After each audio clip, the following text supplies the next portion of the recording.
हमारे साथ जब भी कुछ घटता है, हम अक्सर उसका दोष अपनी किस्मत पर मढ़ते हैं। आप गौर करिएगा ज़रूर, हमारा फर्स्ट एंड फॉरमोस्ट रिएक्शन होता है कोसना। इनफैक्ट ब्लेम गेम हमें सबसे सेफेस्ट ऑप्शन लगता है। कभी भी अपने मन के भीतर झांक कर हम प्रयत्न ही नहीं करते कि जो हुआ वो किस्मत का खेल था या हमारे अपने कर्मों का लेखा जोखा। हमने अपनी ज़िंदगी में शायद ही ऐसे किसी व्यक्ति से मुलाकात की होगी जिसने हमसे कहा हो कि उसने सोच समझकर अपने साथ घटित हुए हादसे पर प्रतिक्रिया दी हो।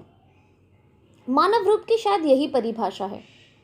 पहला दोष किस्मत का, नहीं तो नज़दीकी रिश्तेदारों का, नहीं तो शायद किसी तीसरे का, पर खुद का दोष कभी भी नज़र नहीं आता जब तक कि अंदर से हमें कोई झकझोर कर ना रख दे।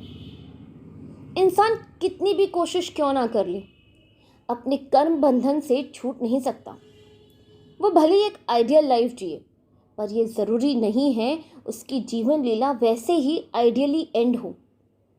हम आज का अपना वर्तमान जन्म सुधार सकते हैं, परंतु उन पिछले जन्मों को क्या जिनकी स्मृतियां भले ही हमें ना हो, पर उसके कर्म बंधन हमने बांधते हैं। कर्मों का लेखा जोखा बहुत सरल है। जो जब जैसे किया है वो कभी ना कभी लौट कर ज़रूर आएगा, और वैसे ही आएगा जिस इरादे से वो किया गया था। हमारा जीवन इसलिए तो एक कंप्लीट सर्कल होता है। जो दिया है वही मिलता है। अगर इस जन्म में हमने एक आदर्श जीवन जिया है तो भी वो हमारे पिछले जन्म के कर्म से हमें मुक्ति नहीं दिला सकता। चूँकि हमें अपने पिछले जन्मों का कुछ भी याद नहीं होता, हमें अपनी त्रुटि कभी नज़र ही नहीं आती। हम भगवान को कोसते हैं, उनसे रूठते हैं, फरियाद करते हैं कि किसी चित परिचित को तो मौत के मुंह से निकाल कर ले आए, जबकि आपके हिसाब से वो जीना भी डिजर्व नहीं करता था, और आपके अपने को नहीं बख्शा जो सज्जन था। लेकिन हम भूल जाते हैं कि ऊपर वाले का कोई फेवरेट नहीं होता। उसका हिसाब किताब एकदम परफेक्ट है। जितना इस जन्म में डेबिट क्रेडिट लिखा हुआ है, जब तक वो पूरा स्क्वायर ऑफ नहीं हो जाता तब तक वो हमें ऊपर नहीं बुलाता।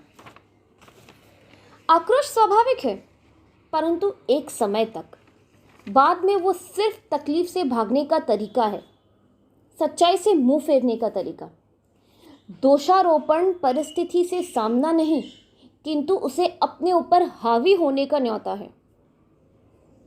अच्छे के साथ अच्छा और बुरे के साथ सदैव बुरा हो ये ज़रूरी नहीं है, और वही सत्य है। कर्मों का खेल अद्भुत है, सभी की समझ से परे। हम अपने कर्मों को इन्फ्लुएंस नहीं कर सकते। हाँ, फ्यूचर में अच्छे कर्म करने की निरंतर कोशिश कर सकते हैं। कर्म के फल की भी चिंता नहीं करनी चाहिए, क्योंकि ज़रूरी नहीं है इसी जन्म का इसी जन्म में मिले। बस कोशिश सही और अच्छे कर्म करने की होनी चाहिए। बाकी उसकी लीला पर भरोसा रखिए। ये जीवन उसकी लीला है। वही इसके आरंभ में है और वही इसका अंत। बाकी मध्य में सिर्फ कर्मों का लेखा जोखा है।